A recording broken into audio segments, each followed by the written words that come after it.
Há apenas 7 anos entre você e o período mais terrível que a humanidade jamais experimentará.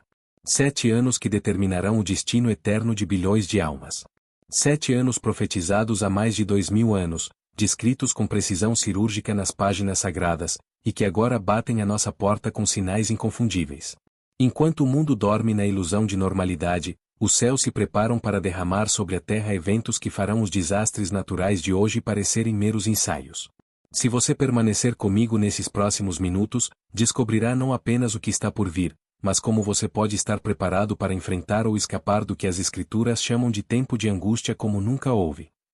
Enquanto assistimos juntos essa história impactante, peço que você já deixe seu amém nos comentários e se junte a essa comunidade de buscadores da verdade, clicando no botão de inscrição. O profeta Daniel, há mais de 500 anos antes de Cristo, recebeu uma visão que mudaria para sempre nossa compreensão dos últimos dias. No livro de Daniel capítulo 9 versículos 24 a 27, encontramos a profecia das 70 semanas, uma das mais precisas e detalhadas revelações sobre o futuro da humanidade. Daniel estava orando e jejuando, buscando compreender quando terminaria o cativeiro de seu povo, quando o anjo Gabriel apareceu com uma mensagem que transcendia sua pergunta inicial. Gabriel não veio apenas falar sobre o fim do exílio babilônico, mas sobre o fim dos tempos. 70 semanas estão determinadas sobre o teu povo e sobre a tua santa cidade, declarou o mensageiro celestial. Mas essas não eram semanas comuns de 7 dias. Na linguagem profética, cada dia representa um ano, revelando assim um período de 490 anos divididos em 3 períodos distintos. Os primeiros 2 períodos, de 7 semanas e 62 semanas, totalizando 483 anos, levariam desde o decreto para reconstruir Jerusalém até a vinda do Messias prometido. E essa profecia se cumpriu com precisão matemática quando Jesus Cristo entrou em Jerusalém no domingo de Ramos. Mas há uma última semana profética, 7 anos finais que ainda aguardam cumprimento. E aqui reside o mistério que poucos compreendem. Entre a 69ª e a 70ª semana de Daniel existe um intervalo que já dura quase 2000 anos. Este intervalo é a era da Igreja, o tempo da graça, quando o Evangelho é pregado a todas as nações. Porém, quando esta dispensação chegar ao fim, quando a Igreja for arrebatada da terra conforme prometido em 1 aos Tessalonicenses capítulo 4 versículos 16 e 17, então começará a 70ª semana de Daniel. Estes 7 anos finais são conhecidos na Bíblia por diversos nomes que revelam sua natureza aterrorizante.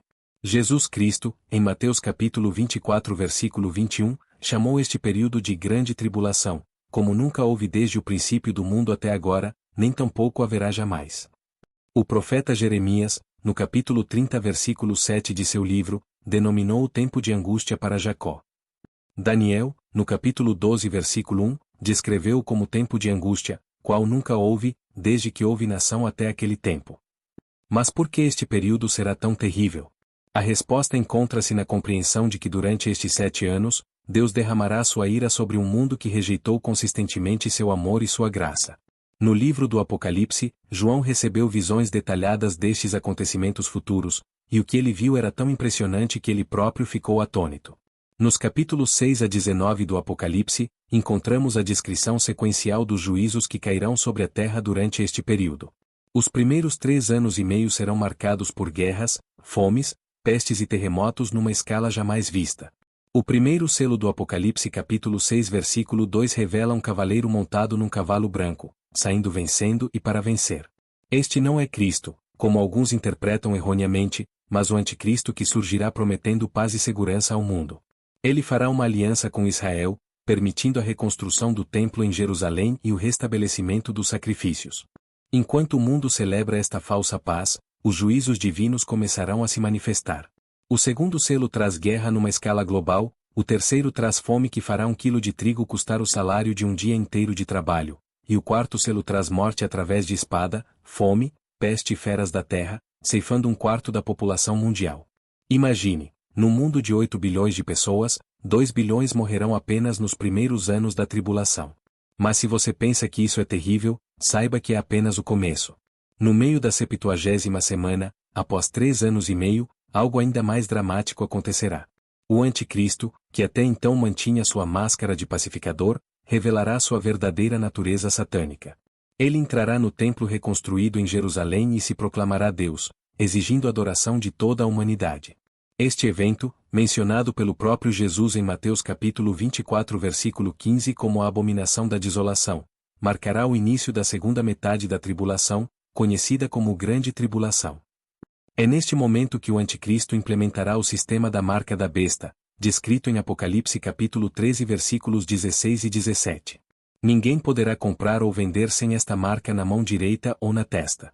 Tecnologicamente, já vemos os precursores deste sistema em desenvolvimento: chips subcutâneos, pagamentos biométricos, moedas digitais controladas pelos governos. O que parecia ficção científica há algumas décadas agora se torna realidade diante de nossos olhos. Durante estes últimos 3 anos e meio, a ira de Deus se intensificará dramaticamente. As 7 taças do juízo final serão derramadas conforme descrito em Apocalipse capítulo 16. Úlceras malignas cobrirão todos os que tiverem a marca da besta. Os mares se tornarão como sangue de morto, matando toda criatura vivente nas águas. Os rios e fontes se transformarão em sangue. O sol queimará os homens com fogo, causando calor insuportável. O reino da besta se cobrirá de trevas e dor insuportável. O grande rio Eufrates secará, preparando o caminho para a batalha final do Armagedon. Você pode estar se perguntando: como sabemos que estamos nos aproximando deste período? As Escrituras não nos deixaram sem sinais. Jesus, em Mateus capítulo 24, Lucas capítulo 21 e Marcos capítulo 13, descreveu os sinais que precederiam sua segunda vinda. Guerras e rumores de guerras, nação se levantando contra nação, terremotos em vários lugares, fomes e pestes. Mas Jesus advertiu que estes seriam apenas o princípio das dores. Olhando para nosso mundo hoje, vemos estes sinais se multiplicando com intensidade crescente. Conflitos armados se espalham pelo globo, terremotos aumentam em frequência e intensidade, doenças emergem e ressurgem, sistemas econômicos cambaleiam. Mas há sinais ainda mais específicos que indicam a proximidade da 70ª semana de Daniel. O retorno de Israel à sua terra, profetizado em Ezequiel capítulo 37, cumpriu-se em 1948 quando a nação foi reestabelecida após quase 2000 anos de dispersão. A recuperação de Jerusalém em 1967 foi outro marco profético fundamental. Hoje, pela primeira vez em séculos, há movimentos sérios para a reconstrução do terceiro templo em Jerusalém, com organizações como o Instituto do Templo preparando ativamente os utensílios e treinando sacerdotes para o serviço futuro. A tecnologia necessária para implementar o sistema da marca da besta agora existe. Sistemas de vigilância global, inteligência artificial, internet das coisas, moedas digitais dos bancos centrais, todas estas tecnologias convergem para tornar possível o controle total sobre as transações econômicas mundiais que o Anticristo exercerá durante a tribulação. Mas talvez o sinal mais significativo seja a apostasia crescente dentro da própria igreja. Em 2 aos Tessalonicenses capítulo 2 versículos 3 e 4, Paulo adverte que antes da vinda do homem do pecado, o Anticristo, primeiro viria a apostasia. Vemos hoje denominações inteiras abandonando a autoridade das Escrituras, redefinindo o pecado, negando a exclusividade de Cristo para a salvação. Esta apostasia está preparando o terreno para a grande enganação que virá. Entretanto, há uma esperança gloriosa para aqueles que conhecem a Cristo como Salvador pessoal. Antes que os 7 anos de tribulação comecem, ocorrerá o arrebatamento da igreja. Jesus prometeu em João capítulo 14 versículos 2 e 3, na casa de meu pai há muitas moradas, se não fosse assim, eu vô-lo teria dito, pois vou preparar-vos lugar.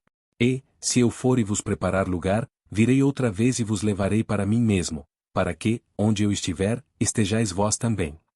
O apóstolo Paulo, em 1 aos Tessalonicenses capítulo 4 versículos 16 e 17, descreve este evento extraordinário, porque o mesmo Senhor descerá do céu com alarido, e com voz de arcanjo, e com a trombeta de Deus, e os que morreram em Cristo ressuscitarão primeiro. Depois, nós, os que ficarmos vivos, seremos arrebatados juntamente com eles nas nuvens, a encontrar o Senhor nos ares, e assim estaremos sempre com o Senhor. Este arrebatamento não é apenas uma doutrina consoladora, mas uma promessa baseada no caráter de Deus.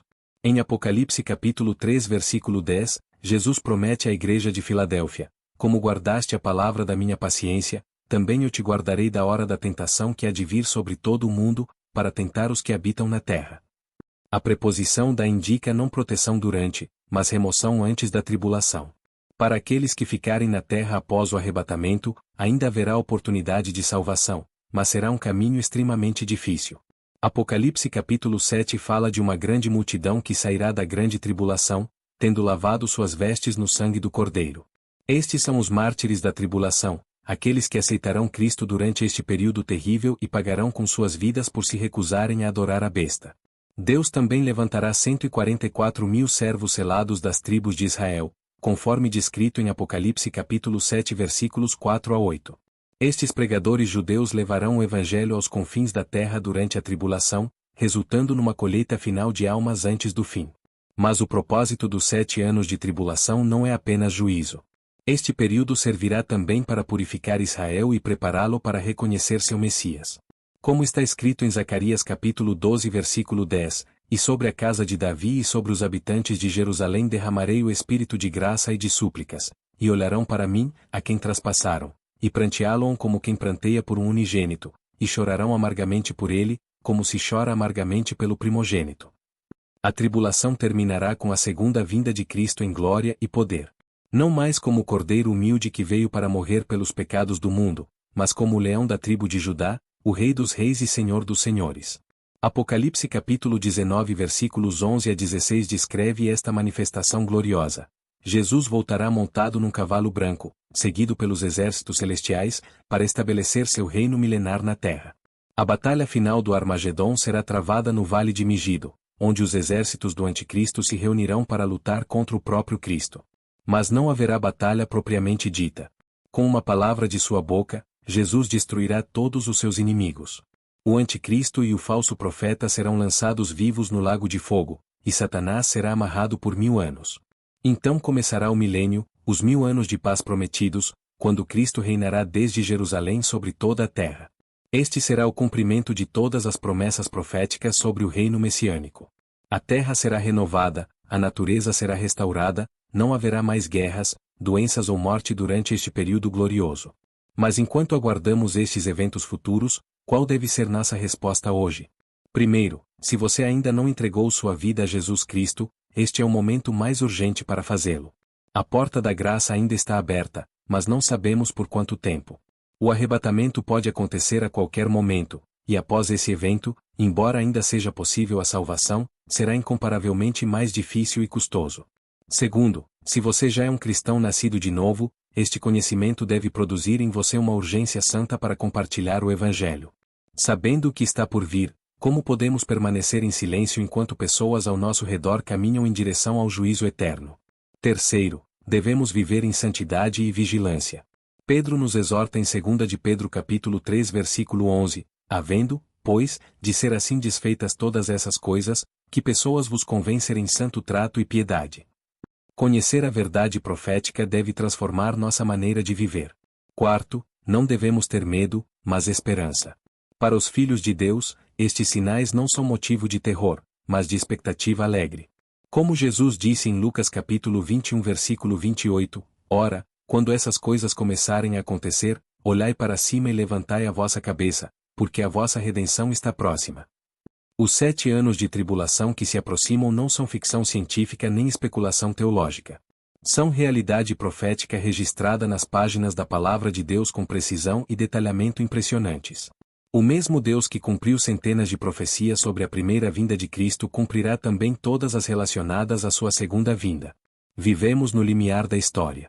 Os sinais se multiplicam, a tecnologia necessária existe, Israel está em sua terra, a apostasia cresce, o palco mundial está sendo preparado para os eventos finais. A pergunta não é se estas coisas acontecerão, mas quando. E mais importante ainda, você está preparado? Se esta mensagem tocou seu coração e abriu seus olhos para a verdade, não hesite em expressar sua gratidão com um like, compartilhar essa luz com seus amigos e familiares, e inscrever-se para que possamos continuar a desvendar juntos os mistérios divinos.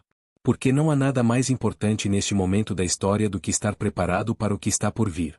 O tempo é curto, a eternidade é longa, e sua decisão hoje determinará onde você passará a eternidade. Que Deus abençoe você e o guarde até aquele dia glorioso quando estaremos para sempre com o Senhor.